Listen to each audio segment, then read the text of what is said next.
বৈষম্য বিরোধী ছাত্র আন্দোলনের অন্যতম সমন্বয়ক সার্জিস আলম ঘোষণা দিয়েছেন যে জুলাই গণহত্যার বিচারের আগে আওয়ামী লীগকে কোনো নির্বাচনে অংশগ্রহণ করতে দেওয়া হবে না।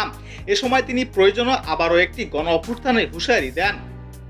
দুপুর ৩টায় সামাজিক যোগাযোগ মাধ্যম ফেসবুকে দেওয়া এক পোস্টে তিনি এই ঘোষণা দেন। ফেসবুকে সার্জিস আলম লিখেছেন, গণহত্যার বিচারের পূর্বে আওয়ামী লীগকে কোনো নির্বাচনে অংশগ্রহণ করতে দেব না, প্রয়োজনে দ্বিতীয় অভ্যুত্থান হবে। এর আগে আওয়ামী লীগ পুনর্বাসন নিয়ে স্ট্যাটাস দিয়েছেন বৈষম্য বিরোধী ছাত্র আন্দোলনের অন্যতম সমন্বয়ক হাসনাত আব্দুল্লাহ। ফেসবুকে হাসনাত লিখেছেন, ছেলেদের রক্তের ওপর পা রেখে দিল্লিকে কিবলা বানিয়ে ক্ষমতার মনসদে যাওয়ার আকাঙ্ক্ষা জনগণের মুক্তির নিয়তির সঙ্গে বিশ্বাসঘাতকতা। আওয়ামী লীগ পুনর্বাসনের জন্য যারা উদ্যোগ নেবে তাদের ইতিহাস গণশত্রু হিসাবে চিহ্নিত করবে।